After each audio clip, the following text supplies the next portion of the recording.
దావీదు వ్రాసిన కీర్తన 4వ అధ్యాయము 1 నుండి 8 వచనాలు మనం చూసుకుంటే, దావీదు కీర్తనలు ఎక్కువగా మనకు చాలా తెలుసు. దావీదు తనకున్న అనుభవంలో, తనకున్న బలహీనతల్లో, తనకున్న సమస్యల్లో తను చాలాసార్లు 40 సంవత్సరాలు ఇశ్రాయేలును పరిపాలించిన ఆ 40 సంవత్సరాలు ఎడతెరిపి లేని యుద్ధాలు, చాలాసార్లు యుద్ధాలు, శత్రువుల ద్వారా యుద్ధాలు, స్నేహితులతో యుద్ధాలు, తనలో తనకు పోరాటాలు, కొన్నిసార్లు తాను చేసిన తప్పు వల్ల అనుభవించిన నష్టాలు. వింటున్నారు అందరూ? తనకు వచ్చిన నష్టాలు, సొంత కుమారుడే తరణం వల్ల తనకు వచ్చిన మానసిక వేదన, అస్తమానము దావీదు గురించి మాట్లాడితే సింహాన్ని చంపేశాడని, లేకపోతే గొల్యాదును చంపేశాడని, లేకపోతే ఆయన ఎక్కడికి వెళ్ళినా రాజ్యాన్ని మరి పట్టు వదలకుండా నిలుపుకున్నాడని వింటాం. కానీ దావీదు పొందిన కష్టాలు మాత్రం పెద్దగా మాట్లాడము ఎవరం కూడా. ఎందుకంటే విజయాలే ఎక్కువగా మాట్లాడుకుంటాం, కానీ విజయాల వెనకాలన్న కష్టాలు పెద్దగా ఎవరు పట్టించుకోరు. మనం కూడా ఏదైనా విజయం సాధించినప్పుడు మనం పొందిన విజయాన్నే అందరు మాట్లాడతారు. ఫలానా వ్యక్తి చూసావా ఎంత గొప్పగా ఏ స్థాయికి ఎదిగాడు, ఎంత గొప్పగా ఉన్నతమైన స్థితికి ఎదిగాడు, ఎంత గొప్పగా తన ఆస్తిని పెంచుకున్నాడు, ఎంత గొప్పగా తన ఆస్తిని సంపాదించుకున్నాడు అని అంటారు. కానీ ఆ సంపాదన వెనకాల ఆయన అనుభవించిన కష్టాన్ని ఎవరు పెద్దగా మాట్లాడరు. అట్లాగే దావీదు తన జీవితంలో అనుభవించిన కష్టాలు, దావీదు తాను పొందిన నష్టాల నుండి, నష్టాల్లో దేవుని సహాయం ఎంత గొప్పగా ఉందో తన అనుభవాన్ని రాస్తున్నాడు కీర్తన రూపంలో, ఒక గేయం రూపంలో. గేయానికి పాటకి తేడా ఏంటి వింటున్నారా? ఒక గేయానికి పాటకి తేడా ఏంటి? పాట ఒక రాగంతో ఉంటుంది, ఆ రాగాన్ని మనం పాడాలి. గేయానికి రాగం ఉండదు, ఎలా చదివితే అలా. ఈ గేయం దావీదు రాసిన ఒక కీర్తన. ప్రధాన గాయకునికి తంతి వాయిద్యంలో పాడదగినది. కొన్నిసార్లు మనం కీర్తన చదువుతుండగా రాగములతో పాడదగినది అని కొన్ని వచనాలు మనం చూస్తాం కీర్తనల ముందు. ఈ కీర్తన తంతి వాయిద్యములతో పాడదగినది, అంటే ఆ మ్యూజిక్ తో పాడదగిన పాట. మ్యూజిక్ మీన్స్ వాయిద్యములతో పాడదగిన ఒక కీర్తన దావీదు రచించాడు. ఏమని రచించాడు? నా నీతికి ఆధారముకు దేవా, నేను మొరపెట్టినప్పుడు నాకు ఉత్తరము, ఇరుకులో నాకు విశాలత కలగజేసిన వాడవు నీవే. నన్ను కరుణించి నా ప్రార్థన అంగీకరించుము. దావీదు రాసిన కీర్తనల్లో నా ప్రార్థన అంగీకరించుము, నా ప్రార్థన అంగీకరించుము, నా ప్రార్థన అంగీకరించుము. మనము చేసే ప్రార్థన, మనము చేసే విజ్ఞాపన, నా ప్రార్థన అంగీకరించు, నా ప్రార్థన విను, నా ప్రార్థన విను. ఇదేనా అంటే ఎక్కువగా మనం మాట్లాడే ప్రార్థన? మనం మాట్లాడే మాటలు ప్రార్థన చేస్తుండగా దావీదు రాసిన ఈ 4వ కీర్తనలో 8 వచనాలు ఉన్నవి. 8 వచనంలో మొదటి వచనంలో అంటున్నాడు, నేను మొరపెట్టినప్పుడు నాకు ఉత్తరం ఇమ్ము. ఒకసారి 3వ వచనం తీస్తే, నేను యెహోవాకు మొరపెట్టగా ఆయన ఆలకించును. అట్లాగే 6వ వచనంలో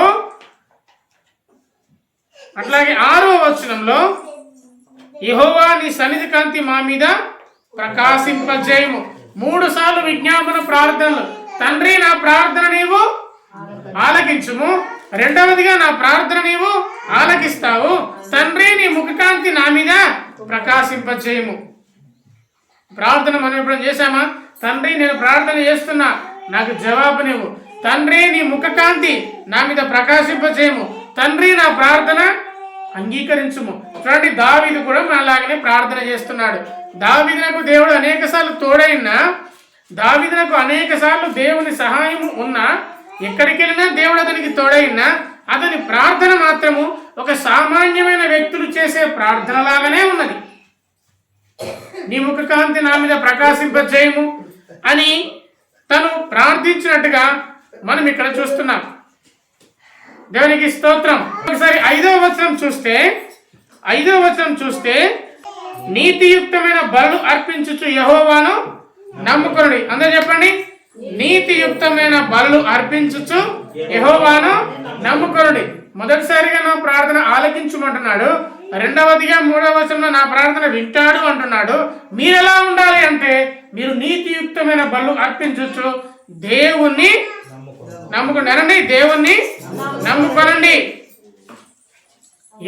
ఎవరు మనము అత్యంత నమ్మేవారము, ఎవరు ఈ ప్రపంచంలో మనకు అత్యంత నమ్మకమైన వారంటే దేవుడు కాక ఇంకెవరు చెప్పండి? దేవుడు కాకుండా ఇంకెవరు? నీ తోడబుట్టిన వాళ్ళు కూడా నిన్ను కొన్నిసార్లు నమ్మకపోవచ్చు. అనేక సాక్ష్యాలు, అనేకమైన గుర్తులు ఈ లోకంలో మనకు కనిపిస్తున్నాయి. ఒకటే గర్భం నుండి వచ్చిన ఇద్దరు అన్నదమ్ములు విభిన్నమైన ఆలోచనలు కలిగి ఒకరి మీద ఒకరికి నమ్మకం ఉండదు. అటువంటి పరిస్థితుల్లో మనము నమ్మే దేవుడు, మనము నమ్మగలిగే వారు ఎవరైనా ఉన్నారంటే దేవుడు కాక ఇంకెవరు ఉన్నారు? అందుకే అంటున్నాడు నీతియుక్తమైన బలులు. నీతియుక్తమైన బలులు అంటే ఒక పశువుని తీసి వధించడము, లేదా ఒక కోడిని వధించడము, లేదా పశువులను వధించడము, లేకపోతే మేకలను వధించడము కాదు. మనల్ని మనము దేవునికి సమర్పించుకోవడం. మనల్ని మనం దేవునికి సమర్పించుకోవడం.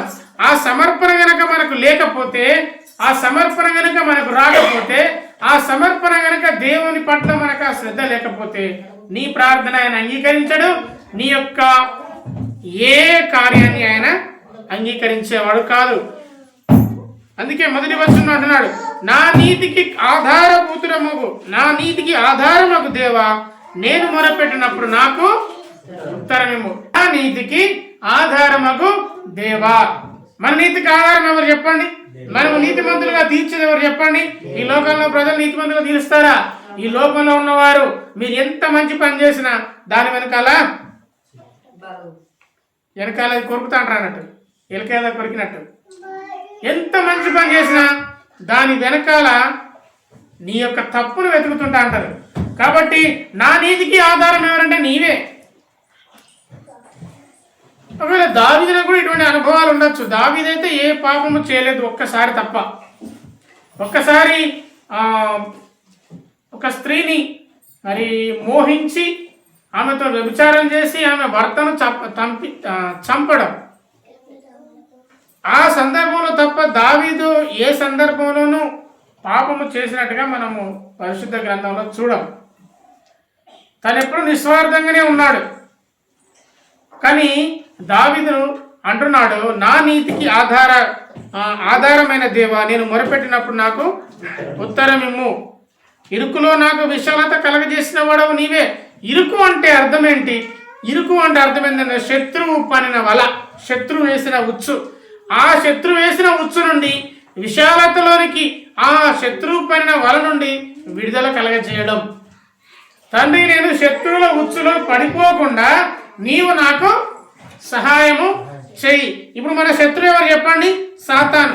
సాతాను యొక్క ఉరి నుండి మనము తప్పించుకొని పోవాలి అంటే దేవుడే మనకు విశాలతను కలగజేయాలి. సాతాను ఎటువంటి ఉచ్చులు వేస్తున్నాడు? సాతాను ఈ కాలంలో ఈ అంత్య దినాల్లో ఎటువంటి ఉచ్చులు వేస్తున్నాడు? తల్లికి బిడ్డకి, బిడ్డకి తల్లికి, కోడలికి అత్తకి, అత్తకి కోడలికి, అన్నకి తమ్మునికి, తమ్మునికి వదినకి గొడవలు పెట్టే కాలం ఇది. గొడవలు అవుతున్న కాలం. ఉచ్చులు వేస్తున్నాడు, ఉచ్చులు బిగిస్తున్నాడు. ఆ వలలో కనుక మనం పడిపోతే విలవిల్లాడిపోయి దొరికిపోవడమే. ఒక్కసారి చేప వలకు చిక్కిందంటే తప్పించుకొని పోతుందా? పోదు. అట్లాగే సాతాను వేసే ఉచ్చులు మనం కనుక పడిపోతే మనము తప్పించుకొని వెళ్ళలేము. చివరికి తప్పించాలంటే వల వేసిన వాడే తీయాలి. మరి వల వేసిన వాడు తీస్తాడా? సాతానే వల వేసా నిన్ను చంపేయాలని, నిన్ను నశింపజేయాలని, నువ్వు నాశనం కావాలని. ఎందుకు తీస్తాడు వల? ఆ వలను పిగిలింపజేయాలంటే అది దేవునితోనే సాధ్యం. అందుకే దావీదు ప్రార్థన చేస్తాడు, నాకు శత్రువులు అధికంగా ఉన్నారు, నా శత్రువులు వలలు పన్నుతున్నారు నా మీద. అటువంటి వలలు పన్నే ఆ పరిస్థితిలో నాకు విశాలతను కలగజేయి. ఇరుకులో నాకు విశాలతను కలగజేయి. నన్ను కరుణించి నా ప్రార్థన అంగీకరించుము. ఎందుకు దావీదుకు కరుణ కావాలి? విపరీతమైన ఆస్తి, సంపద, రాజ్యము, సైన్యము. దావీదుకు తెలుసు దేవుని కరుణ లేకపోతే ఈ రాజ్యం ఎగిరిపోతుంది. దేవుడు కనుక మనల్ని కరుణించకపోతే, దేవుడు కనుక మనకు మనోధైర్యం కనుక ఇవ్వకపోతే మనం బ్రతకలేం. దేవుని పిల్లముగా దావీదు నుండి మనం నేర్చుకోవాల్సింది దేవుని కరుణను ఆయన కోరుకుంటున్నాడు. 2వ వచనం, నరులారా ఎంతకాలము నా గౌరవమును అవమానముగా మార్చెదరు, ఎంతకాలం వ్యర్థమైన దాన్ని ప్రేమించెదరు, ఎంతకాలం అబద్ధమైన దాన్ని వెతికెదరు. నరులారా అని పలుకుతున్న నరులారా అంటే శత్రువులు. నరులారా, శత్రువులారా ఎంతకాలం నా గౌరవమును అవమానముగా మార్చెదరు. దావీదు ఎంతగా మర్యాదగా ఉన్న శత్రువులందరూ అతని గౌరవాన్ని అవమానిస్తున్నారు. అందుకే దావీదు అన్నారు, నరులారా మీరు ఎంతకాలం నాకున్న గౌరవాన్ని మీరు అవమానం చేస్తారు, నా గౌరవాన్ని పోగొడతారు. మనం అంటాం కదా, నా పరువును తీస్తున్నారు, నా పరువు తీశాడు. నరులారా, శత్రువులారా ఎంతకాలం నన్ను ఆ విధంగా చేస్తారు, ఎంతకాలం వ్యర్థమైన దాన్ని ప్రేమిస్తారు, ఎంతకాలం అబద్ధమైన వాటిని వెతుకుతారు. ఎంతకాలం అనే మాటలు మనకు అర్థమయ్యే విషయం. ఎన్నో రోజుల నుండి దావీదు వాళ్ళు కష్టపెడుతున్నారు. అందుకే దావీదు చిరాకు పడి అంటున్నాడు, నరులారా ఎంతకాలం నరులారా నన్ను ఇంత కష్టపెడతారు. మనల్ని కష్టపెట్టారా? దావీదునకు కదా ఎంతగానో కష్టపెట్టారో అంతగానో కష్టపెట్టిన సందర్భాలు మనకు ఉన్నాయా? 3వ వచనంలో అందుకే అంటున్నాడు, యెహోవా తన భక్తులను తనకు ఏర్పరచుకున్నాడని తెలుసుకున్నాడు. నేను యెహోవాకు మొరపెట్టగా ఆయన ఆలకించును. నరులారా మీరు నన్ను ఎంత చిరాకు పెట్టినా, ఎంత నా గౌరవాన్ని తీసినా, ఎంత నా పరువును తీసినా దేవుడు నన్ను ఏర్పరచుకున్నాడని చెప్పండి, తెలుసుకోండి. దేవునికి స్తోత్రం. చాలా మంది నరులు, సమాజంలో ఉన్న నరులు, సంఘంలో ఉన్న నరులు, మన చుట్టూ ఉన్న వాళ్ళు, మన తోడబుట్టిన వాళ్ళు మనల్ని అవమానించిన దేవుడు మనల్ని చెప్పండి ఏర్పరచుకున్నాడు. అనండి, ఏర్పరచుకున్నాడు. దేవుడు మనల్ని ఏర్పరచుకున్నాడు కాబట్టి వాడు అవమానించేవాడు అవమానం ఇచ్చాలనే చూస్తూ ఉంటాడు. ఆ అవమానాల గుండా పోతున్నప్పుడు దేవుడు నన్ను ఏర్పరచుకున్నాడు, ఈ అవమానం గురించి నాకు అవసరం లేదు అని ఎప్పుడైతే నువ్వు ఎప్పుడు తలస్తావో తెలుసా? యెహోవాకు మొరపెట్టగా ఆయన ఆలకిస్తాడు. దేవుడు నన్ను ఆలకిస్తాడు. కాబట్టి ఎవడన్నీ నన్ను అవమానం చేయాలని చూస్తున్నా నాకు అవమానము లెక్కలేదు, అవసరం లేదు. అందుకే 4వ వచనంలో అంటున్నాడు, అయ్యా మీరు నన్ను అవమానిస్తున్నారు కదా, మీరు నా గౌరవాన్ని తీయాలని చూస్తున్నారు కదా, నా పరువు తీయాలని చూస్తున్నారు కదా, మీరు భయము నొంది పాపము చేయకుడి. మనకు దేవుని పైన భయం లేదనుకోండి, పాపం చేసేస్తాం. తల్లి భయం అని ఉండాలి, తండ్రి భయం అని ఉండాలి, సంఘం భయం అని ఉండాలి, సేవకుని భయం అని ఉండాలి, పెద్దలంటే భయం ఉండాలి. ఇట్లా ఏమీ లేదు, నాకు అసలు భయమే లేదు. భయం అంటే మీయింగ్ అవుతారని బ్లడ్ నాది, భయం అనేది నా డిక్షనరీలో లేదు అంటే నువ్వు దేనికి భయపడతావు? దేనికి భయపడవు కాబట్టి నీకు పాపం అంటే కూడా భయం లేదు. పాపం చేస్తే శిక్ష వస్తుందనే భయం లేకపోతే నువ్వు చేసే పని మొదటగా లేవడంతో నువ్వు చేసే పని పాపం పని. అందుకే అన్నాడు, దేవుడు నాకు తోడైన నా ప్రార్థన అంగీకరిస్తున్నాడు, మీరు భయం నుండి పాపం చేయకుడి. మీరు పడకల మీద ఉండగా మీ హృదయంలో ధ్యానము చేసి వరకుండి మిమ్మల్ని మీరు నియంత్రించుకోమని చెప్తున్నాడు. వింటున్నారా? మిమ్మల్ని మీరు నియంత్రించుకోనండి. మీ నియంత్రణలో మీరు ఉన్నారా? కుటుంబంలో కానీ, సమాజంలో కానీ, మాట్లాడుతుండగా కానీ, బయట వ్యక్తులతో కానీ, అధికారులతో కానీ మాట్లాడుతున్నప్పుడు ఎవరి నియంత్రణలో ఉన్నారు? దావీదు అన్నాడు, మీరు పాపంలో ఉన్నారు, మీరు పాపం చేయకండి, భయపడండి. ఇంకా దేవుని వాక్యంలో దావీదు అనేకసార్లు అంటాడు, మీరు ఏముని సన్నిధిని వణుకుడి. ఏమనాలంట? వణుకుడి అంటే చలికాలం కనుక చలి ఎక్కువ వస్తే గజగజ వణికినట్టు కాదు. దేవుని వాక్యం అంటే భయపడడం, దేవుని మాటలంటే భయంతో కూడిన భక్తితో కలిగి వాక్యాన్ని వినడం. అందుకే మీరు భయపడండి, వణకండి అని దావీదు అనేకసార్లు పలుకుతాడు. మీ హృదయంలో ధ్యానం చేసి ఊరకుండుడి. మీరు పడకల మీద ఉంటున్నప్పుడే, మీరు పడుకున్నప్పుడే, రాత్రి పడుకునగా ప్రార్థన చేసే అలవాటు మనకు ఉన్నదంటారా? దేవునికి స్తోత్రం. మీ అందరికీ ఉన్నదని నేను నమ్ముతున్నాను. రాత్రి పడుకునేటప్పుడు మీరందరూ, తండ్రి రేపటి దినాన ఒకవేళ నేను బ్రతికుంటే, ఎందుకంటే కళ్ళు మూసి తెరిచే లోపల ఎవడు బ్రతుకుతాడో ఎవడు పోతాడో తెలియదు. ఒకవేళ రేపటి దినం నేను బ్రతికుంటే, రేపు చేసే నేను కార్యాలన్నింటిలో నీ నియంత్రణలో ఉండి నేను నీ కార్యాలు చేయడానికి సహాయము చేయని మనం ప్రార్థన చేయాలి. ఎందుకంటే మరి చాలామంది దేవుని బిడ్డలను చూస్తే కొంతమంది సేవకుల గురించి కానీ కొంతమంది వ్యక్తుల గురించి ఆలోచన చేస్తుంటే వాళ్ళు పడుకున్న వాళ్ళు తిరిగి లేవలే, అలానే పోయారు, దేవుని సన్నిధికి వెళ్ళిపోయినారు. తెల్లవారితోనే సమాధి కార్యక్రమం పిలిచారు. ఎలా జరిగింది అంటే ఏం లేదు, పడుకున్నాడు, అది తెల్లవారులేసరికి లేవలేదు.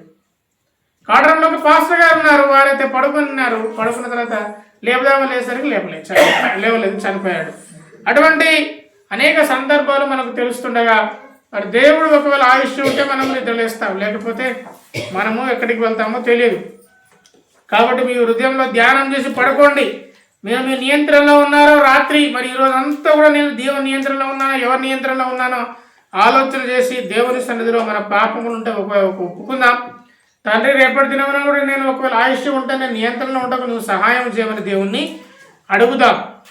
మాకు మేలు చూపువాడు ఎవడని పలుకువారు అనేకులు. చాలామంది అంటుంటారు మాకు మేలు చేసేవాడు ఎవడు. ఎవరికి మేలు చేస్తారు చెప్పండి? మాకు మేలు చేసేవాడు ఎవరు అని పలికేవారు అనేకులు. ఎవరు ఎందుకు మేలు చేస్తారు? ఎవరు చేయరు. ఒకవేళ చేస్తారని నువ్వు అనుకున్నా అది నీ బుద్ధి తక్కువే తప్ప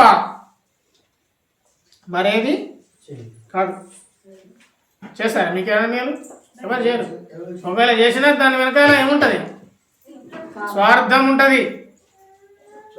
ఎవరో ఒకరు దేవుని వాక్యమును గ్రహించిన వ్యక్తులు చేసి ఉండవచ్చు. దేవుడు అతన్ని దీవించును గాక. అటువంటి వ్యక్తులు అనేక మందిని రేపును గాక. నిన్ను వల్ల నీ పొరుగు అని ప్రేమించు అని దేవుని వాక్యం చెప్తుంది.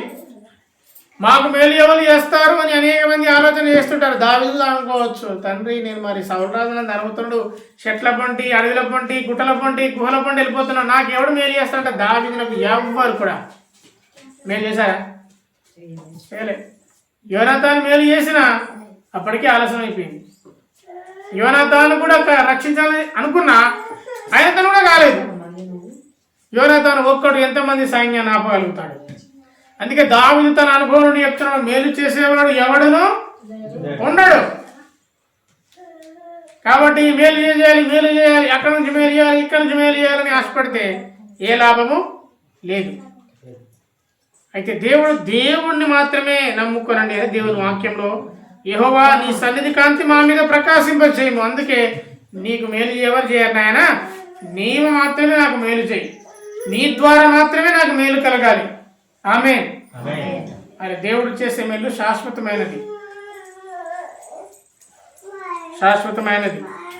7వ వచనం అన్నాడు, వారి ధాన్య ద్రాక్షరసములు విస్తరించినది సంతోషం కంటే అధికమైన సంతోషం నీవు నా హృదయంలో పుట్టించింది. చూడండి, ధాన్యము ద్రాక్షరసము విస్తరించిన నాటికంటే, అంటే వడ్లు ఒక వ్యవసాయదారుని చేతికి సమృద్ధిగా వడ్లు వస్తే ఎంత సంతోషం ఉంటుందో, ఒక ద్రాక్ష తోట పెట్టుకున్న వాడికి ఆ ద్రాక్ష పండ్లు బాగా కాసి లాభము దిగుబడి వస్తే ఎంత సంతోషంగా ఉంటుందో, అంతకంటే సంతోషము దేవుని పైన ఆధారపడ్డప్పుడు దావీదునకు దొరికినది. అనుభవంలో మనం ఉన్నామా? అట్ట అనుభవంలో దేవుని పైన ఆధారపడిన అనుభవంలో మనం బ్రతుకుతున్నామా? మనము జీవిస్తున్నామా? మనకు చేతనవుతుందా? దావీదు అంటున్నాడు, నీ ధాన్య ద్రాక్షరసములు విస్తరించిన వాడి సంతోషం కంటే అధికమైన సంతోషం నా హృదయంలో నీవు పుట్టించావు.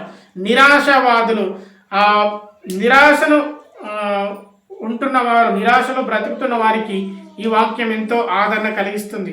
ధాన్యము చూసిన నాటికంటే, ద్రాక్షరసము పడిన నాటికంటే, పంట సమృద్ధిగా వచ్చిన నాటికంటే అప్పుడు వ్యవసాయదారుడు చాలా సంతోషంగా ఉంటాడు. నా కష్టము, నా పంట ఇంతగా మరి ఎక్కువగా ఉంది, ఇంతగా నాకు లాభం రాబోతుందని లెక్కలేసుకుంటాడు, సంతోషిస్తాడు. అవసరమైతే ఆ రోజు ఇంట్లో కూడా విందు చేసుకుంటాడు. ఎందుకంటే ధాన్యము ద్రాక్షరసము తన చేతికి వచ్చింది, తన కష్టము ఫలించింది, అందుకే సంతోషంగా ఉంటాడు. అంతకంటే సంతోషము దేవుడు మన హృదయంలో పుట్టించాలి. ఏది కూడా మన హృదయంలో అధిక సంతోషం నీవు నా హృదయంలో పుట్టించిదివి అని దావీదు పలుకుతున్నాడంటే తనకు ధాన్యము ద్రాక్షరసము వచ్చిన దానికంటే సంతోషము దేవుల్లో దొరికింది. ఈ మాట ఎప్పుడు అన్నాడంటే నరులు అవమానిస్తున్నప్పుడు, మరి ఇరుకులో ఉన్నప్పుడు, శత్రువులు వలలు పండుతున్నప్పుడు పలుకుతున్న మాట. 8వ వచనంలో అంటున్నాడు, యెహోవా నెమ్మదితో పండుకొని నిద్రపోతాను, నేను ఒంటరిగా ఉన్నాను, నీవే నన్ను సురక్షితంగా నివసింపచేయదు. దేవుణ్ణి స్తుతిస్తున్నాడు. తండ్రి, ఇంతమంది శత్రువులు నాకు వలబన్నుతున్నారు, ఇంతమంది శత్రువులు నా మీద దాడి చేస్తున్నారు, ఇంతమంది శత్రువులు నన్ను అవమానిస్తున్నారు, నా పరువు తీస్తున్నారు, ఇంతమంది శత్రువులు వీనికి మేలెవలు చేస్తారు అని హేళన చేస్తున్నారు. అయితే నేను నెమ్మదిగా పడుకొని నిద్రపోతాను. నిద్ర పట్టిందా? మంది అవమానిస్తున్నప్పుడు, ఇంతమంది దూషిస్తున్నప్పుడు, ఇంతమంది పరువు తీస్తున్నప్పుడు మనకు నిద్ర పడుతుందా? కానీ దావీదు యొక్క జీవితంలో తను అనుభవించిన బాధ, కష్టము, నష్టము, వీటన్నిటిలో తను పలుకుతున్న మాట, నేనైతే నెమ్మదిగా పడుకుంటాను. చెప్పండి, నెమ్మదిగా పడుకుంటాను. మీ అందరికి నెమ్మది గల నిద్ర దేవుడిచ్చును గాక. ఎందుకంటే ఈ కాలంలో చాలా మందికి రానిది నిద్ర.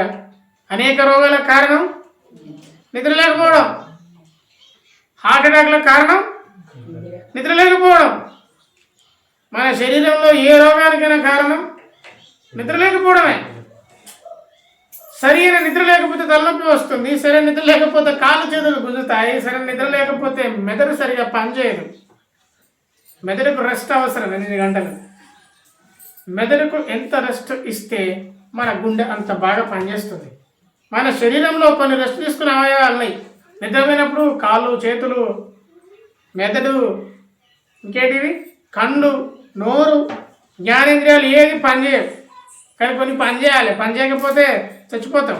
గుండె 24 hours పని చేయాలి. గుండె నిద్రపోయింది అనుకో, మనం శాశ్వతంగా నిద్రపోతాం. గుండె శాశ్వతంగా మరి పని చేయకపోతే మనం కూడా శాశ్వతంగా నిద్రపోతాం. మన జీర్ణ వ్యవస్థ ఉంది కదా, అది కూడా పని చేయాలి. కానీ కొన్ని శరీరంలో పని చేసేవి ఉన్నాయి. అవి సరైన క్రమంలో పని చేయాలంటే కొన్నింటికి విశ్రాంతి అవసరం. ఆ విశ్రాంతి దేవుని సన్నిధిలోనే దొరుకుతుంది. దేవుడు అట్టి కృప మనందరికీ దయచేయను గాక. దావీదు వలె ధైర్యంగా ఈ లోకం నిలబడుతును గాక. అవమానకరమైన పరిస్థితుల్లో దేవుడు మళ్ళీ ఆశీర్వదించును గాక. ఆనందం ఆనందం దీనం దీనం ఆనందం ఆనందం ఆనందం దీనం దీనం ఆనందం. దేవుడు చేసిన మేలులకు ఆనందించి పాడుదాం. దేవుడు చేసిన మేలులకు ఆనందించి పాడుదాం. ఆనందం ఆనందం దీనం దీనం ఆనందం. కష్టాలెన్నో వచ్చినా, నష్టాలెన్నో వచ్చినా, కష్టాలెన్నో వచ్చినా, నష్టాలెన్నో వచ్చినా, కష్ట నష్టాలెన్నో వచ్చి ప్రాణం కృంగదీసిన, కష్ట నష్టాలెన్నో వచ్చి ప్రాణం కృంగజేసిన. ఆనందం ఆనందం ఆనందం ఆనందం ఆనందం దీనం దీనం ఆనందం. నిందలెన్నో వచ్చినా, అపనిందలెన్నో వచ్చినా, నిందలెన్నో వచ్చినా, అపనిందలెన్నో వచ్చినా, నిందలు అపనిందలొచ్చి ప్రాణం కృంగజేసిన, నిందలు అపనిందలొచ్చి కృంగజేసిన. ఆనందం ఆనందం దీనం దీనం ఆనందం ఆనందం ఆనందం దీనం దీనం ఆనందం. దేవుడు చేసిన మేలులకు ఆనందించి పాడుదాం. దేవుడు చేసిన మేలులకు ఆనందించి పాడుదాం.